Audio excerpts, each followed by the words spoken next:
Friends, welcome to my channel Supriya homely kitchen. আজ আমি আপনাদের পাবদা মাছের একটা রেসিপি নিয়ে এসেছি।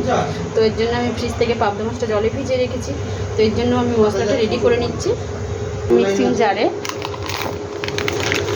আমি সর্ষে দিলাম কিছুটা, কিছুটা পোস্ত দিলাম, আর সর্ষে দিলাম কিছুটা, কটা বাদাম, কাজুও দিতে পারেন। এটা এবার পুরোটা পেস্ট করে ফিরছি। তো দেখুন বন্ধুরা, শুকনো আমি পেস্ট করে নিয়েছি। এবার এর মধ্যে একটা ছোটো টমেটো আর কাঁচা লঙ্কা জল দিয়ে আবার একবার পেস্ট করে নেব। তো দেখুন বন্ধুরা, মাছটায় নুন হলুদ মাখিয়ে নিচ্ছি। মাছটা আমি ভেজে নেব, তার জন্য কড়াই বসিয়েছি। কড়াইটা গরম হোক, ততক্ষণ মাছটা ভালো করে নুন হলুদটা মাখিয়ে নিই। বেশ বড় বড় সাইজেরই মাছ।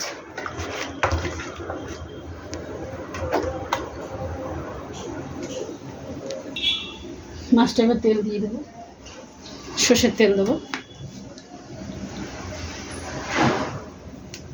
তেলটা গরম করে ফিরছি বন্ধুরা। সামান্য নুন দিয়ে দিলাম।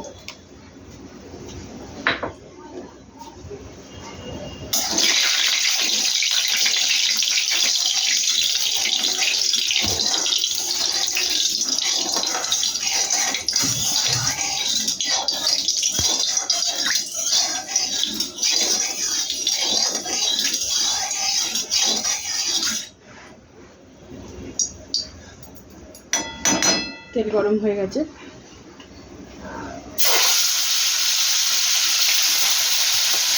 পাবদা মাছ এমনি খাতে চলে যাবে।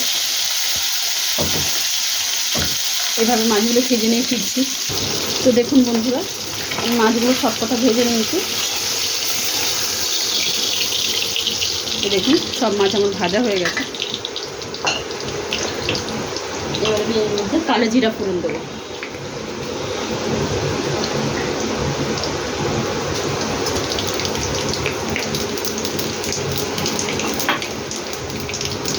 কালো জিরা ফোড়ন দিলাম।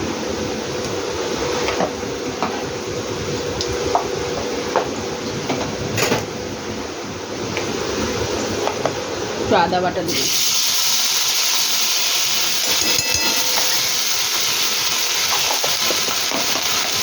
আদা বাটা বেশি নাড়াচাড়া করে ফিরছি। গ্যাসটা আটকে দিলাম। এর সাথে সাথে আমি গুঁড়ো মশলাগুলো দিয়ে দেবো।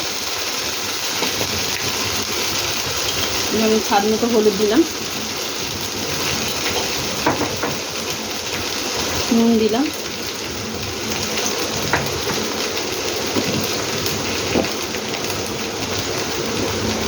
একটু জিরে দিলাম।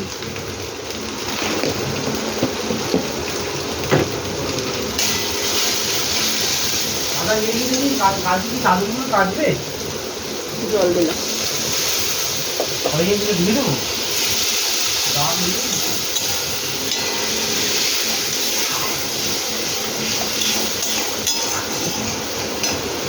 গ্যাসটা জোরে দিলাম।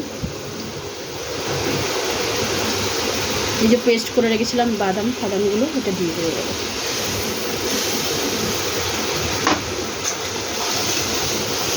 নাড়াচাড়া করবো, একটু নাড়াচাড়া করে ফিরছি বন্ধুরা।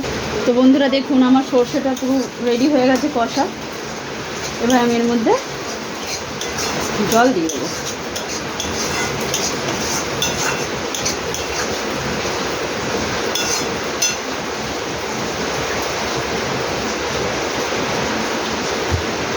সর্ষেটা আমার কষা হয়ে গেছে, তো আমি এর মধ্যে জল দিয়ে দিলাম।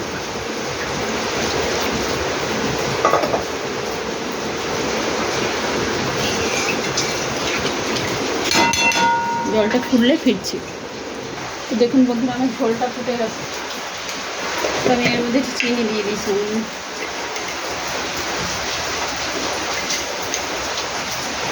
চিনি দিয়ে দিয়ে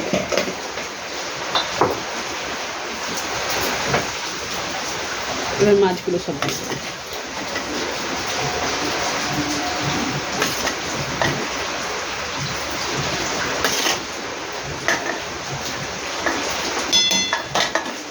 ঢাকা দেবো।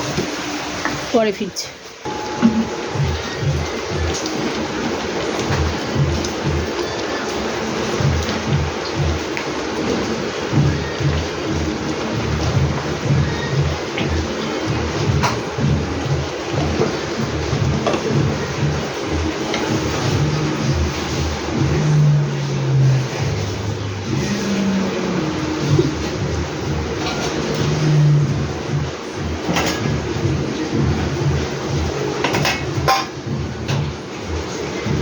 বন্ধুরা দেখুন আমার রান্নাটা হয়ে গেছে। তো আপনারা ট্রাই করে কমেন্ট সেকশনে কমেন্ট করে আমাকে জানাবেন, আর আমার চ্যানেলটা লাইক অ্যান্ড সাবস্ক্রাইব করে দিন। Thank you for watching.